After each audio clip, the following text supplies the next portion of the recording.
We are in day 152 in 2 Samuel 18, and this is a battle where the rubber meets the road.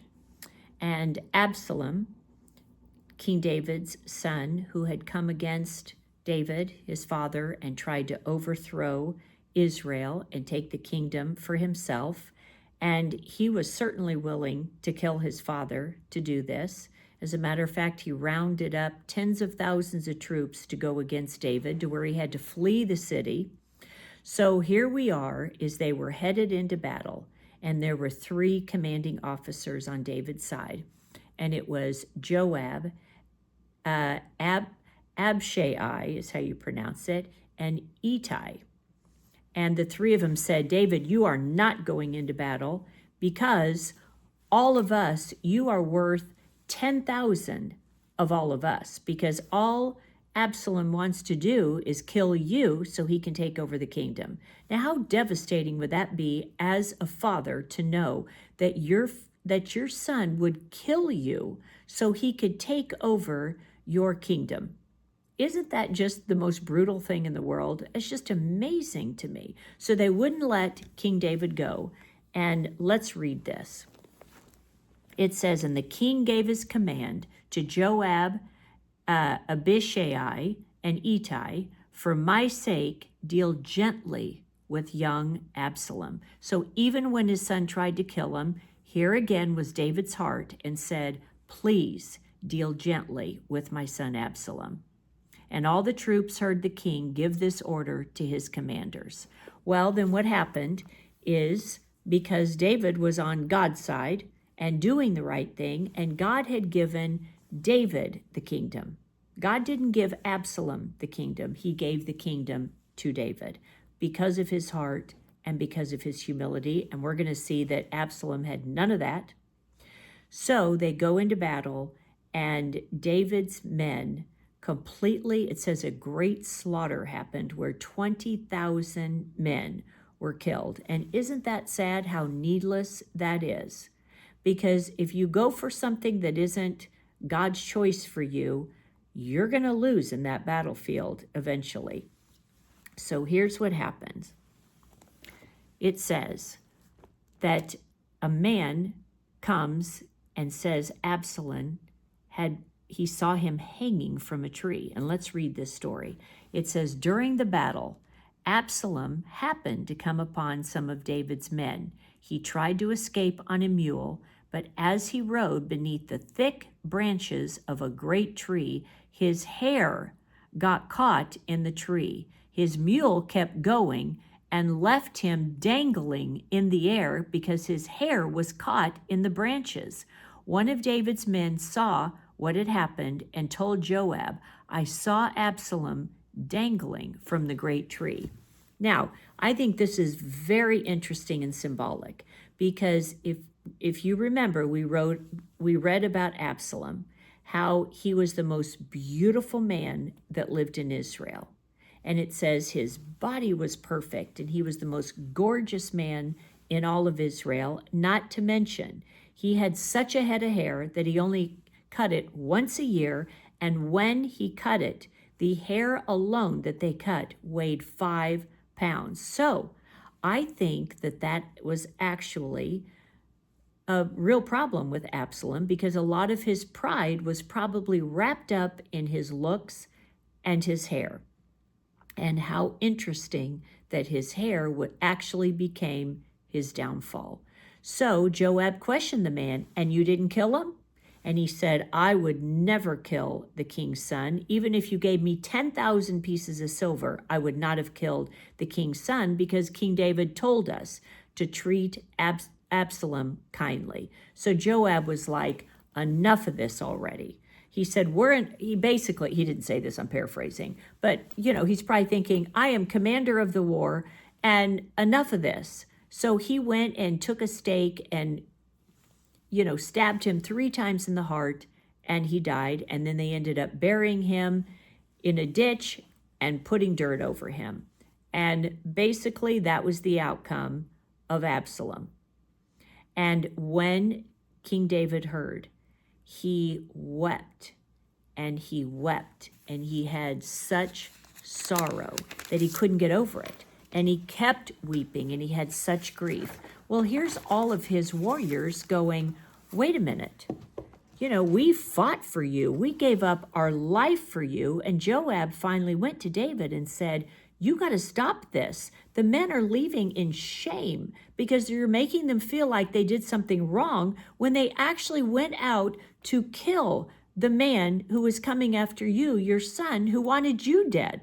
He said, you've got to stop. So finally, King David pulled himself together. And I think it's so interesting because here is Absalom. He actually built an enormous monument to himself and, you know, had such pride that I will be the new king, even if I have to kill my father. And then there's David, who acted with such humility that there is now the greatest monument ever in Italy of King David, the most beautiful marble statue of him, but he didn't do it for himself. Don't you think that's interesting? So David's legacy lasted, whereas Absalom, it'd be hard-pressed to find a lot of people who even know, I should say, who Absalom even is.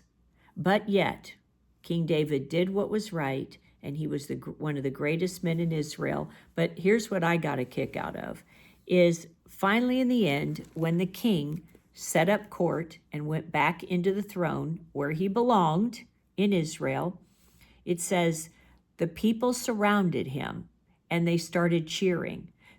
Then all of the enemies who had turned to Absalom's side said, the king rescued us from our enemies and saved us from the Philistines. But Absalom chased him out of the country. Now Absalom, who we anointed to rule over us, is dead. Why not ask David to come back and be our king again? Well, aren't we a bunch of fickle people, right? They're like, well, Absalom's dead, so let's just go back to David because as amazing, you know, he actually was a warrior and a hero, so why not go back to David? Isn't it amazing how fickle people are? Boy, when you're in power, they're for you. When you get run out of power, they're like, David who? And now he's back in power, and they're like, oh, well, why not bring David back? I mean, he was a great warrior and won all the great battles against the Philistines. So, but the bottom line is David came back to his rightful place where God anointed him to be. We are in John 20, and how exciting is this chapter in the book. We have read for days the sorrow of Jesus being persecuted and mocked and spat upon. And this one just destroyed me. They would just go and just slap him on the face. That's such disrespect and disregard, even if he wasn't the Messiah. A slap in the face to me is the most degrading.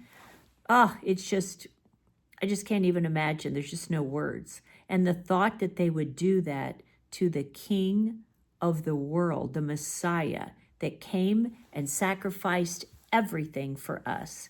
And yet, after all Jesus went through, and he was crucified, and then they put him in the tomb, and 3 days later, the stone was rolled away in the tomb, and Jesus appeared to so many people. That's why it's just so impossible for me to believe that Jesus isn't who he is and is not the Messiah, because he fulfilled every single one of the prophecies from the Old Testament. Plus, he even spoke exactly what was going to happen. I will rise again in 3 days. And the disciples didn't understand. And now they're seeing all the words that Jesus spoke come to fruition. And they got to not only see Jesus, but see all the prophecies that was fulfilled and all the things that Jesus said come to life and come true. So once again, we have to read it because there's just so many beautiful details that I don't want to tell it as a story because there's just so many amazing facts that happened through Mary Magdalene, through the disciples, how Jesus would just suddenly appear in a room, in a locked room. He would suddenly appear. So let's read. And this is the fun part. This is so exciting.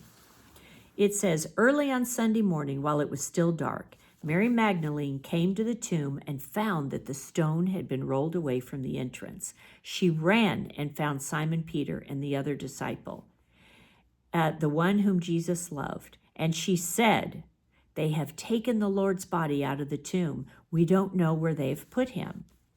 And then it says, when they went in, while the cloth they had covered Jesus's head was folded up and lying apart from the other wrappings. Then the disciples who had reached the tomb first all went in, and he saw and believed, for until then they still hadn't understood the scriptures that said Jesus must rise from the dead. See, they just couldn't grasp it all. They couldn't make sense of it. It says, then they went home, knowing that everything Jesus said came to life. And Mary, she saw two white-robed angels, one sitting at the head and the other at the foot of the place where Jesus' body had been lying. Dear woman, why are you crying? Because she was so distraught. She originally thought someone came in and stole his body. She said, because they've taken my Lord, and I don't know where they have put him. She turned to leave and saw someone standing there. It was Jesus, but she didn't recognize him. And he said, dear woman, why are you crying? Jesus asked her. Who are you looking for? And she told him, and he said, Mary. And she turned to him and cried out, Rabboni, which means in Hebrew, teacher, because Jesus was our teacher. And he said, don't cling to me, Jesus said, for I haven't yet ascended to the Father, but go and find my brothers and tell them I am ascending to my Father and your Father, to my God and your God. Mary Magdalene found the disciples and told them, I have seen the Lord.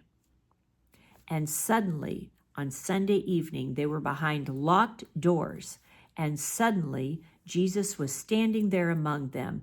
Peace be with you, he said. As he spoke, he showed them the wounds in his hands and side. They were filled with joy when they saw the Lord. And again, he said, peace be with you.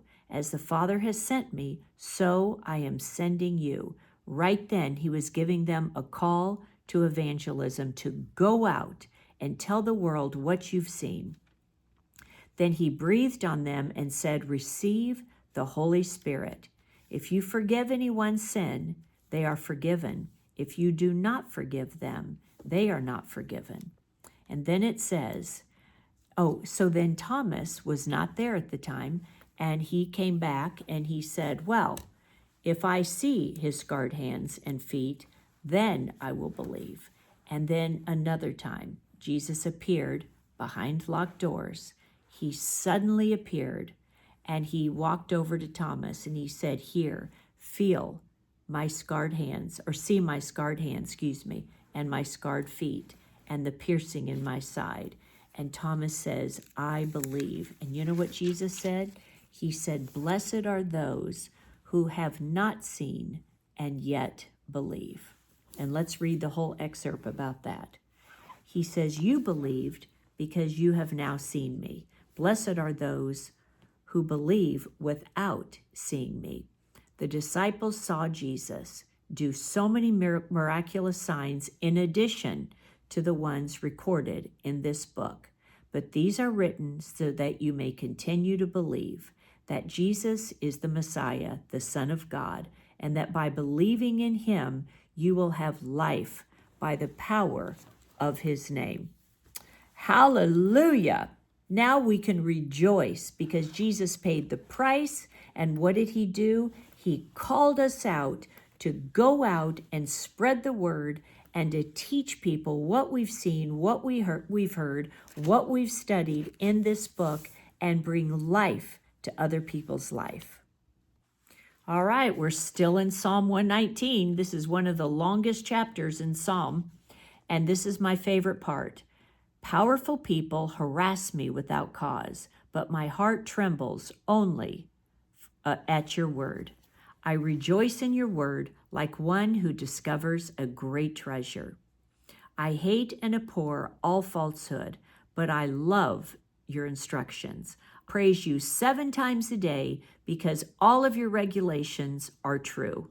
Those who love your instructions have great peace and do not stumble. And then below in the Proverbs, it's Proverbs 16, 14 and 15. The anger of a king is a deadly threat. The wise will try to appease it. When the king smiles, there is life. His favor refreshes like a spring rain.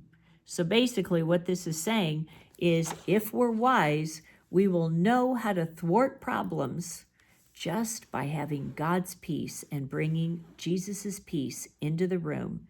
Then, even if the anger of the king is a deadly threat, God can bring peace to any situation.